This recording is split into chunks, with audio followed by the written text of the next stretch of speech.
نه داسې آسان عملونه دي چې په هغې سره الله پاک د مؤمن بنده دپاره په جنت کې کور تیاری او په جنت کې ولا محل تیاری او هغه عملونه ډېر آسان دي. یو په عملونو کې رسول الله صلی الله علیه وسلم فرمایي من سد فرجة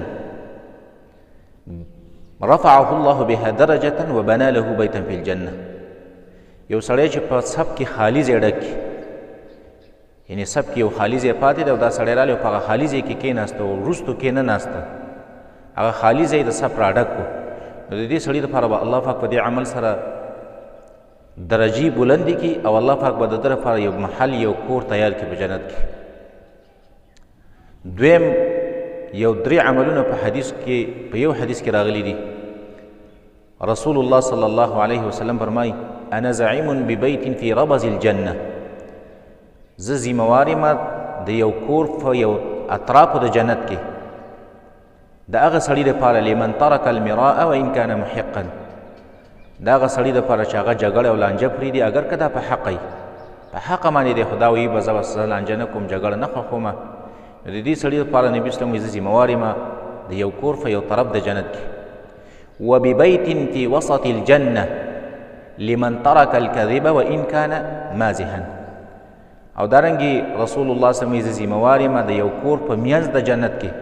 د هغه چا دپاره چې هغه دروغ پرېږدي اگر که په ټوکه او په ملنډه باندې ولې نه وي خو بیا هم دا دروغ نه وي. او دریم رسول الله صلی الله علیه وسلم وایي وببیت فی اعلی الجنه، زه ذموار یم په یو کور په اعلی طرف د جنت کې لمن حسن خلقه د هغه چا دپاره چې د هغه اخلاق مزیدار وي او اخلاق یې ښایسته وي. درې کورونه دا شولو. څلورم رسول الله صلی الله علیه وسلم فرمایي من صلى 12 رکعة فی یوم ولیلة، څوک چې 12 رکعاته نوافل کوي په شپه ورځ کې نو بنی له بهن بیت فی الجنه، د دې 12 رکعاتو نوافلو په وجه باندې الله پاک د ده لپاره یو کور تیاری په جنت کې. 12 رکعاته نفل کول د فرض علاوه. پنځم رسول الله صلی الله علیه وسلم فرمایي من عاد مریضا او زار اخا له، څوک چې د یو بیمار تپوس ته لاړی یا د یو مسلمان رور ملاقات ته لاړی نو ناداه مناد، دې سړي ته اواز وشي، دې سړي ته یو اواز کوونکی اواز وکړي د الله د طرف نه چې ان طبت وطاب ممشاکه، تم مبارک دا ستا مزلم مبارک دی، وتبوأت من الجنة منزلا، او تا په جنت کې ځان دپاره یو منزل یو محل یو کور تیار کړو په دې عمل سره. شپږم عمل رسول الله صلی الله علیه وسلم فرمایي من صلى الضحى 4 وقبل الاولى 4، چا چې د څاښ په ټیم کې 4 رکعاته لمونځ وکړو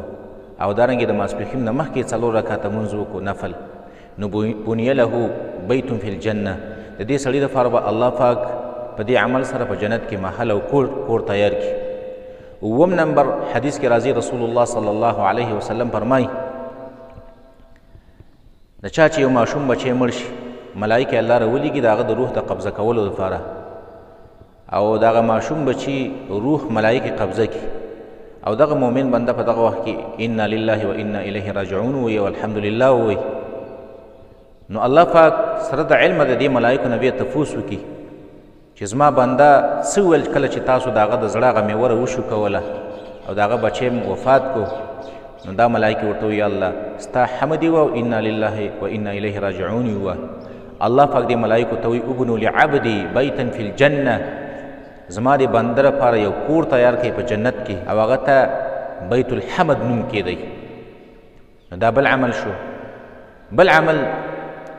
هغه د بازار دعا ده. رسول الله صلی الله علیه وسلم وایي څوک چې بازار ته داخل شو او بیا یې دا دعا وویله چې لا اله الا الله وحده لا شریک له له الملك وله الحمد يحيي ويميت وهو حي لا يموت بيده الخير وهو على كل شيء قدير، دا دعا چا وویله نو رسول الله صلی الله علیه وسلم فرمایي لپاره به الله پاک یو کور تیار کړي په جنت کې. نو دا آسان عملونه دي چې به دا په کولو کې ډېر آسان دي او الله پاک په جنت کې کور تیاروي. او د دنیا دا به څه کورونه وي، موږ او تاسو هر یو سړی دا وایي چې زه د خپلو بچو د خپلې بیبي سره په یو ښایسته کور کې اوسېدلی، خو د جنت دا خو څه ناشنا کورونه دي. حدیث کې راځي رسول الله صلی الله علیه وسلم فرمایي د جنت دا داسې کورونه دي چې یوه خښته به یې د سرو وي، یوه خښته به یې د سپینو زرو وي، دارنګې د هغې هغه خټه چې ده دا به د مشکو نه وي، د هغې هغه کاڼي چې دي هغه به یاقوت مرجان کاڼي، او دارنګې د هغې خاوره چې ده هغه به د زعفرانو نه وي. نو آسان عملونه دي په کولو کې ډېر آسان دي، خو الله پاک به موږ او تاسو ته د جنت هغه محلونه او کورونه تیاروي. یو بل حدیث کې یو نهم عمل بل هم راغلی دی. رسول الله صلی الله علیه وسلم فرمایي چې من بنا مسجدا لله، څوک چې خاص د الله دپاره جومات جوړ کړي، یعنې د الله د رضا دپاره نوم ناموس او دکلاوه پکې نه وي، نو د دې سړي دپاره هم الله پاک په جنت کې کور تیاروي. په دې عمل باندې چې جومات یې جوړ کړو، د الله کور یې تیار کړو، د الله د رضا دپاره یې تیار کړو، نو دا 9 عملونه داسې دي چې په دې سره الله پاک د جنت کورونه زموږ او ستاسو لپاره تیاروي.